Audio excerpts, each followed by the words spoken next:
Bismillahirrahmanirrahim. Alhamdulillahirabbil alamin. Wassalatu wassalamu ala asyrafil anbiya'i wal mursalin wa ala alihi wa sahbihi ajma'in. Tuan-tuan, puan-puan, hadirin mukminin mukminat yang dirahmati dan dikasihi oleh Allah Subhanahu wa taala. Sukanya untuk kita nak memberikan perhatian terutamanya kepada ibu dan juga ayah yang mempunyai anak. Disebutkan para ulama, apabila anak-anak ini sudah meningkat dewasa, umurnya semakin naik, dan apabila sudah mencapai usia baligh, maka ketika itu apa yang perlu dilakukan oleh ibu ayah? Di antaranya kata para ulama, sebahagian mengatakan ianya wajib, sebahagian mengatakan ia hanyalah sebagai satu galakan sahaja.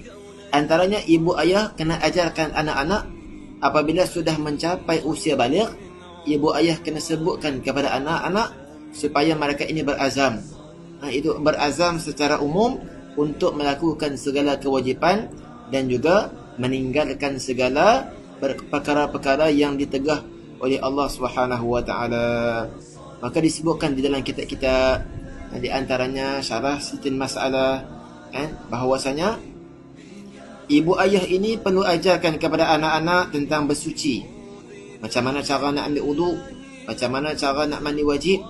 Kemudian kena ajar juga tentang solat, nak angkat takbirnya macam mana, bacaan-bacaan di dalam semayangnya macam mana.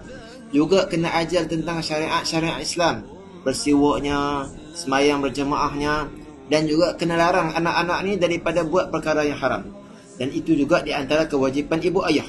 Para ulama yang lain mengatakan bahawasanya selain daripada itu, ibu dan juga ayah ini juga kena ajarkan kepada anak-anak tentang apa? Tentang baginda Nabi sallallahu alaihi wasallam. Sekurang-kurangnya kena ceritakan kepada anak-anak tentang Nabi kita sallallahu alaihi wasallam ini beberapa perkara.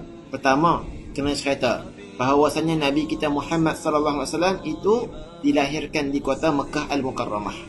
Kemudian ceritakan juga bahawasanya Nabi Muhammad sallallahu alaihi wasallam itu dibangkitkan oleh Allah Subhanahu wa taala ketika mana usia 40-an.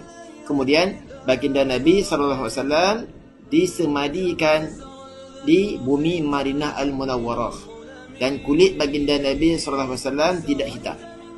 Itu sekurang-kurangnya yang asas seorang ibu, seorang ayah ceritakan kepada anak-anak apa yang berkaitan dengan baginda Nabi sallallahu alaihi wasallam. Kita lihat hari ini di akhir zaman, ada ibu, ada ayah yang mana membiarkan anak-anak mereka ini tidak solat.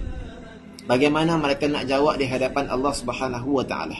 Bahkan yang lebih dahsyat lagi, ibu ayah pula yang memperhiaskan anak-anak mereka itu dengan hiasan yang tidak sepatutnya. Ada kita lihat anak-anak dipakaikan dengan rambut, dai rambut, warna rambut, dipakaikan perhiasan, make up sana, make up sini, baju yang tidak menutup aurat. Hadirin yang dirahmati oleh Allah Subhanahu wa taala. Karena itu baginda Nabi sallallahu alaihi wasallam memberikan ancaman tentang perkara ini, sehingga kan baginda Nabi SAW bertanyakan kepada para sahabat, ma ta'uddu ar-raqub fikum? Qala khulna alladhi la yuladu lahu. Qala laysa zaka bir-raqub walakinnahu ar-rajulu alladhi lam yuqaddim min waladihi syai'a. Baginda Nabi SAW satu hari bertanya kepada para sahabat radhiyallahu taala anhum. Maka apa yang soalan Nabi tanya? Nabi tanya, apakah yang kamu faham tentang mandul? Tentang seorang yang mandul. Maka para sahabat radhiyallahu taala anhum menjawab, orang yang mandul ialah orang yang tidak mempunyai anak. Kalau kita pun akan jawab demikian, mudah-mudahanlah. Tapi apa yang Nabi SAW nak maksudkan kepada kita ini, baginda mengatakan bahawasanya bukan itu yang aku maksudkan. Orang yang mandul ialah orang yang mempunyai anak, tetapi anak-anaknya tidak memberi manfaat kepadanya sesudah ia meninggal. Apa yang dimaksudkan manfaat? Itu disebutkan para ulama, anak-anak ini sebagai saham kita ini. Apa yang kita akan buat, apa yang kita akan terima setelah mana kita meninggal dunia? Adakah ada di kalangan anak-anak yang akan mendoakan kita selepas mana kita mati? Adakah ada di kalangan anak-anak yang akan mensolatkan jenazah untuk kita? Adakah akan ada anak-anak yang akan berbuat baik selepas mana kita sudah meninggal dunia?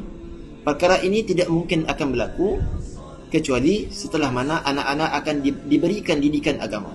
Anak-anak yang mengaji agama ini mereka lah yang akan mendoakan kita. Kan? Kalau tidak diajarkan agama, maka agak mustahil sedikit kalau sekiranya mereka nak mendoakan kita selepas mana kita meninggal dunia.